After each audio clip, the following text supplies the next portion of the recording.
kita pengen tadabbur ayat supaya bisa healing perasaan kita yang sedang terluka, healing tentang beban kita. Gimana cara biar kita tuh, kalau bahasa terapis tuh rilis beban, masalah, curhat supaya rilis gitu kan, rilis curhat. Oke, itu salah satu metode. Terus apa metode lain untuk kita rilis atau kita bisa healing dengan ayat-ayat Al-Quran? Tadabbur. Jadi ada tafakkur, ada tadabbur, ada terapi. Islam tuh banyak banget hal yang bagus, tapi tidak ada yang lebih indah dan lebih tepat dan lebih efektif daripada terapi dengan tadabbur Al-Quran. Bukan hanya baca, tapi tadabbur Al-Quran. Menghayati, memahami pesan-pesan Allah di dalam Al-Quran. Makanya ketika Nabi punya masalah, obatnya Al-Quran. Itulah kenapa di dalam Al-Quran Allah menyebutnya wasyifa'un lima fis sudur. Dia itu obat, penyembuh, bahkan bukan obat. Kalau obat itu dawa, kalau syifa penyembuh. Dawa belum tentu sembuh, bisa sembuh bisa enggak. Tapi kalau syifa ya udah pasti sembuh. Maka Allah menyebutkan Al-Quran itu sebagai bukan dawa, tapi disebutkan sebagai syifa'un lima fis sudur, obat hati, obat jiwa, obat mental. Walaupun banyak ulama menganggap bahwa dia juga bisa menjadi obat fisik, dan saya percaya itu. Tetapi yang lebih dahsyat lagi adalah dia memang obat mental. Pertanyaannya, bagaimana menjadikan Al-Quran sebagai syifa, healing? Ayat-ayatnya gimana cara kita mentadabburinya? Semua ayat sama, cuman yang membedakan satu dengan yang lain fadilahnya. Tapi semua sama-sama istimewa. Jadi nggak boleh ada satupun ayat yang kita anggap nggak penting.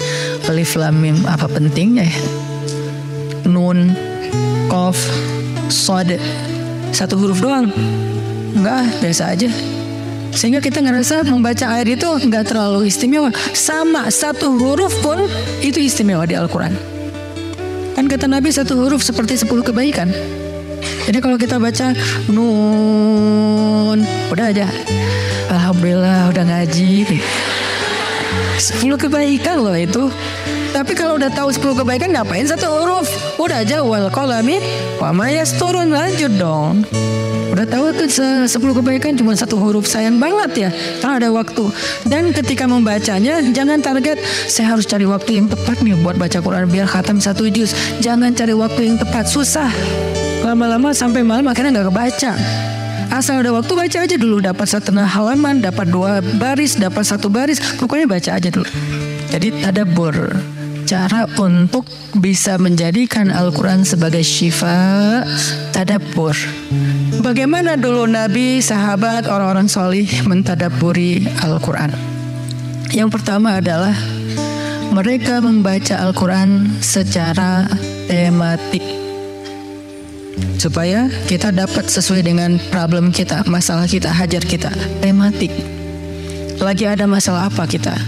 Karena ayat Al-Quran turun kepada Nabi pun secara tematik, secara kontekstual. Apa yang dialami Nabi, itulah ayatnya. Al-Quran tidak turun sekaligus kepada Nabi, turun sekaligusnya itu di Lauhul Mahfuz.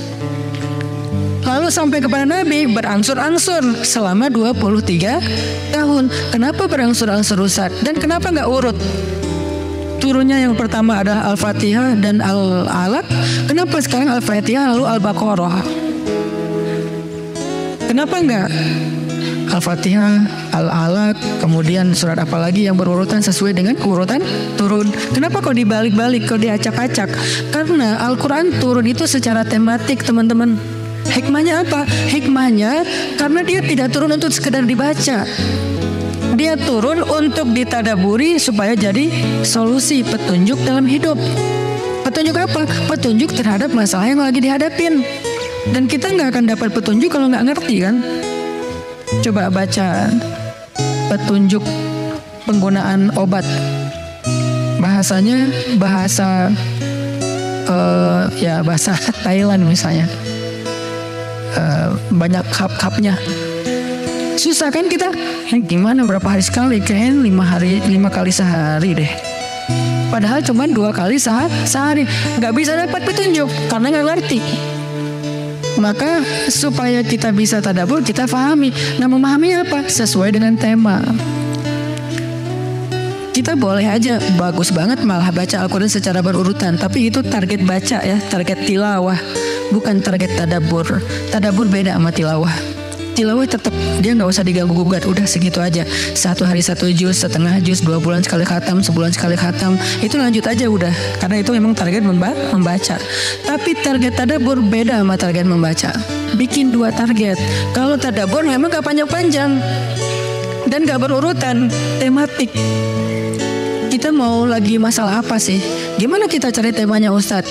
1, bisa nyari ke Simbah, Mbah Google, ayat tentang, klik keluar.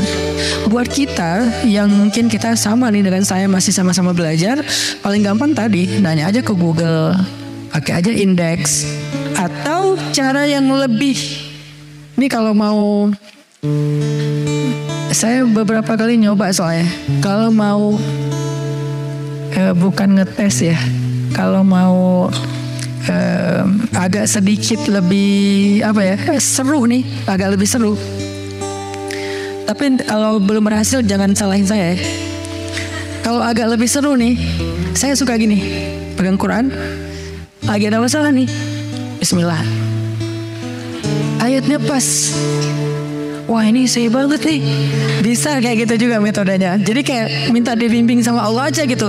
Tapi kadang-kadang dapat ayatnya tuh nggak sesuai tema saya, Ustaz, kata kita. Padahal kata Allah ini yang kamu butuhin tuh ini nih. Bisa gitu juga dengan syarat membukanya pakai Bismillah, bukan membuka yang itu ya Allah ya, yang itu ya. Jangan maksa. Allah lebih tahu. Bismillah.